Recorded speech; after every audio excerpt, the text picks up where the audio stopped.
Hi guys, welcome to this week's video. Can I just start by saying that you guys totally rock. Last week's video I recorded it in one go, and that was the first time I had done that. And it was the first video where people who know me in real life said that I really was me. And that doesn't mean that I've been fake in the other videos, but I think it just showed my real passion. And whilst I repeated myself a couple of times, I think it was stuff that you needed to keep hearing, you need to repeat.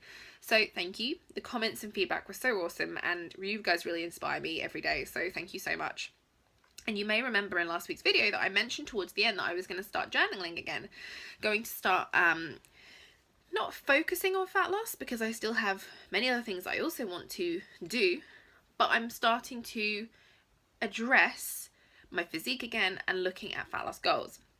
And so I mentioned about journaling, and I want to talk about a couple of things this week. I want to talk about the 4 pillars of successful fat loss, but I also want to talk about the journal I've been using, because when I sat after last week's video, I thought, I don't really want to use MyFitnessPal because it became a little bit obsessive, and whilst I think it can be a great tool, especially if you are starting out from the very beginning and maybe are a little bit oblivious to what you eat, it's going to be a great tool because you tend to have your mobile phone with you all the time, so you can just add things as and when you maybe eat them and go, oh shit, I ate that sweet and I wouldn't normally have thought about that. Or you'd maybe forget, because I've certainly done that.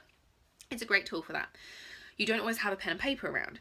But I wanted to create something different to address the 4 pillars of fat loss, because if you've been following me for a while, you know that I feel that the old model, calories in versus calories out, is a little bit outdated and actually doesn't do us service anymore. And the reason I say that is because the calories in versus calories out model is only looking at what we eat and how much we burn off.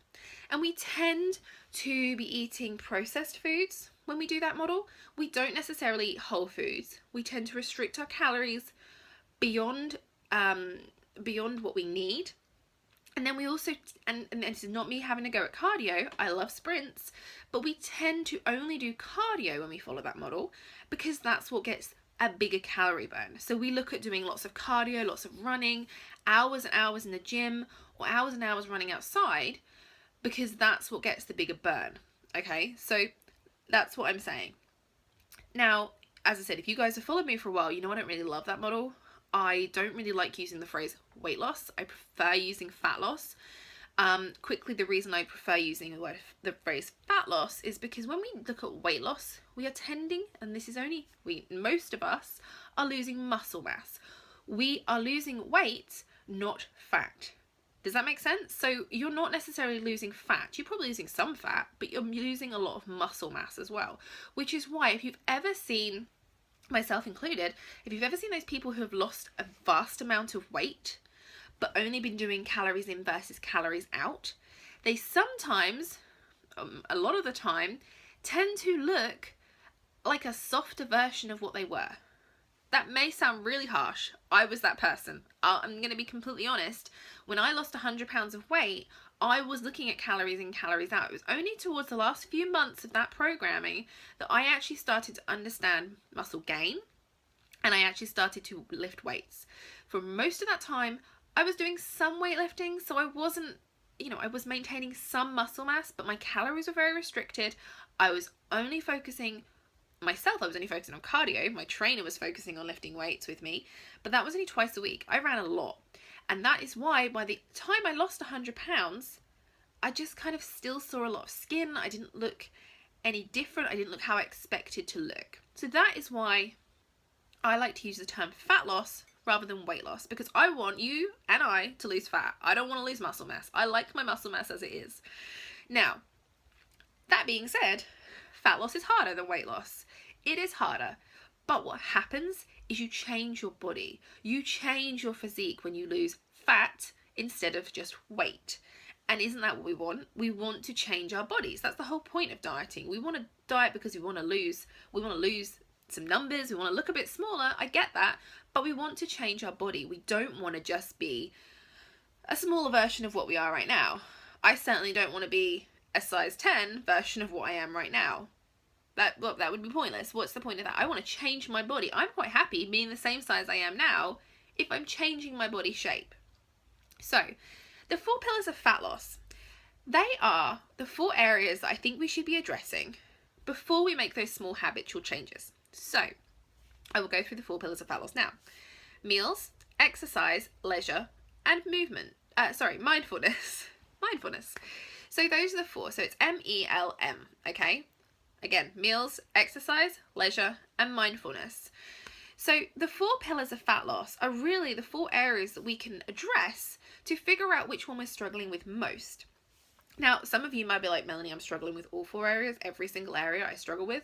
That's fine, that's not a problem, but you've got to pick one. I mean, I don't want you kind of spreading yourself too thin and thinking I need to focus on all 4 areas right now, because you will struggle with that. It's the same as changing everything at once.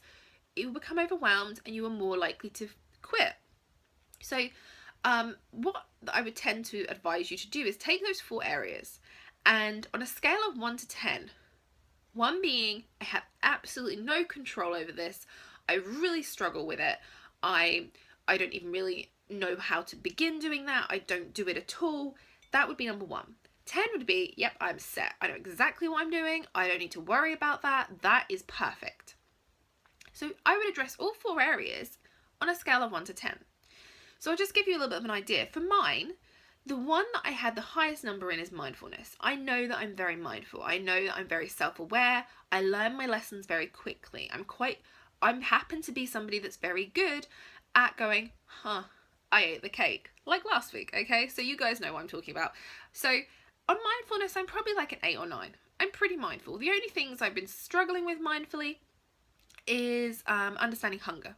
I've been trying to eat before I even feel hunger. So that's the only thing I probably struggled with in the mindfulness category. The other 3 areas I've been not struggling with. Leisure, I'm probably like a 2 or a 3. I have the odd bath, I read, I journal, but I've never made any time for leisure walking or anything like that. And I'm starting to introduce leisure walking. It may be only 20 minutes a day that I can fit in, but it's more than I was doing a week ago.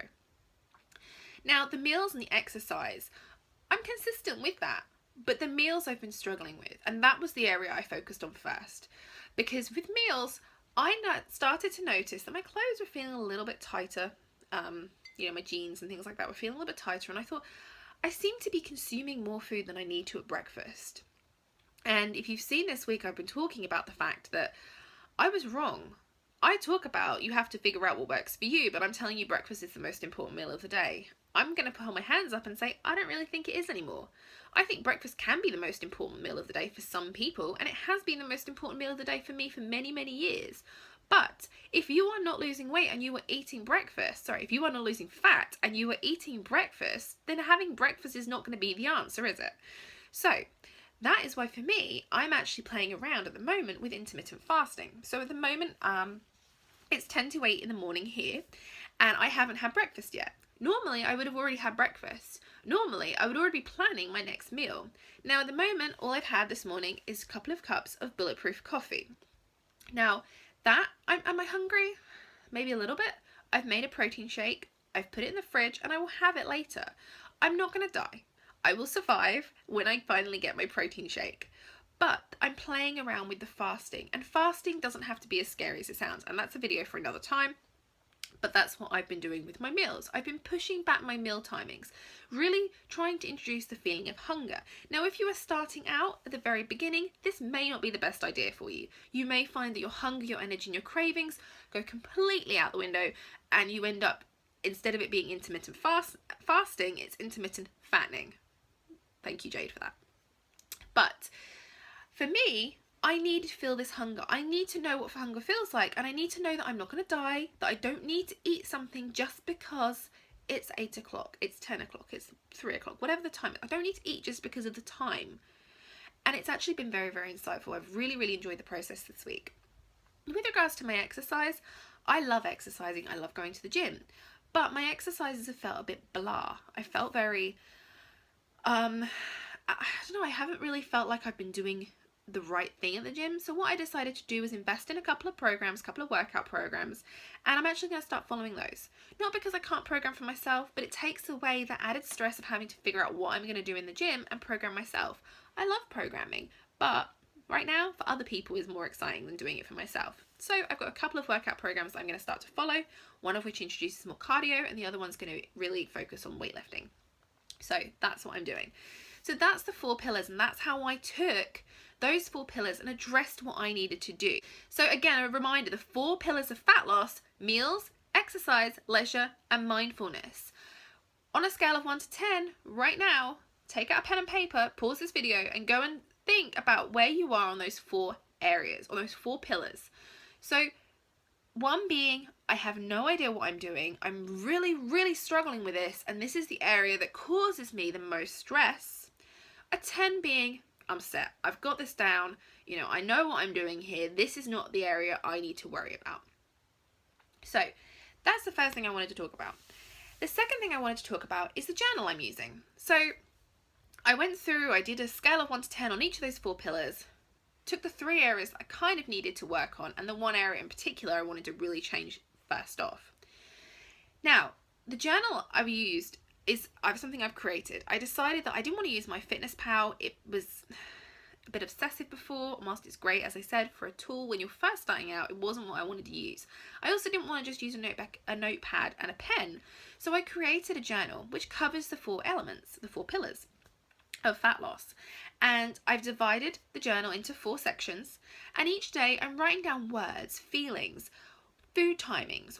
So for me, the meals, is the section I'm focusing on. So I'm writing down, when is my first meal? What did I eat at that meal? As in carbs, protein, fat. What did I eat? When did I then feel hungry? If I found, it was one day last week that I found I was really ravenous, or at least I felt really, really ravenous at about 10 o'clock, which was a little early, and I hadn't been to the gym.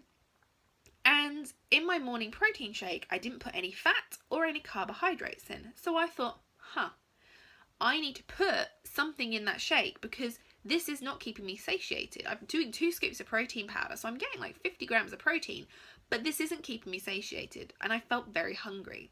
So the next time I did the shake, I put in a little bit of peanut butter, and I also added a banana, and I felt fine, and I'd been to the gym that day. So that's what I mean. I'm learning when I need to add things into my meals. I'm not freaking out that I feel hungry because an hour and a half later I had my lunch, but I wanted to make sure that I understand which point I need to add carbohydrates, at which point I need to add fats. Now, that's how I'm using the journal. I'm writing down the food timings, what I'm eating in those foods, the macronutrients, not the calories, and not every ingredient, because that is exhausting and that is self-created stress. So I am looking at when I eat, what I eat, how I felt. In the mindfulness section, I will write, maybe I woke up feeling really refreshed, I slept really well, maybe I had interrupted sleep and this is why. And those are the kind of things I'm just jotting down in the mindfulness section. And then in the leisure section, I'm writing down if I took a bath, if I read that day, if I went for a leisure walk, and I'm trying to introduce a leisure walk at least Monday through Friday on my lunch break, so 20 minutes. I've got this little route planned, I'm listening to some music or a podcast, and it's really nice. It's 20 minutes, it's not a big deal, but it's a lot more than what I was doing. It is a big deal for me because it's a lot more than what I did last week. And then my exercise. So what I'm writing on there is how many times a week I've done that exercise, and which program I've done. How did I feel afterwards? Was I really hungry? Did I do the workout fasted? That kind of thing. So you can see it's a little bit different to what you would maybe track in MyFitnessPal. Now I know there is a notes section in MyFitnessPal, but I never used it. And if you are using it, then carry on using it, but maybe address those 4 pillars. Maybe take the 4 pillars of successful fat loss and think about that when you do your notes on your MyFitnessPal app. Now, I am actually going to be sharing this journal with you guys. I am going to be putting it out on social media probably next week. I need to just make it look a bit better than it does. So I'm going to be sharing this because I want you guys to have access to this. I want you guys to have access to this tool. If you are on my email list or my VIP list, you will be getting it this week straight to your inbox. If you do not get on my, if you are not on my VIP list, then you will see it on social media at some point in the next week. So, thank you guys. I hope this has been useful again. Again, those 4 pillars of fat loss. Just a reminder again for the last time: meals, exercise, leisure, and mindfulness. Scale of 1 to 10. Where are you right now? Figure out which area is the one that needs the most work, and that's what we're going to start. And you'll receive, hopefully, if you decide to, you will receive that balanced journal within the next 7 days. Thanks. Bye.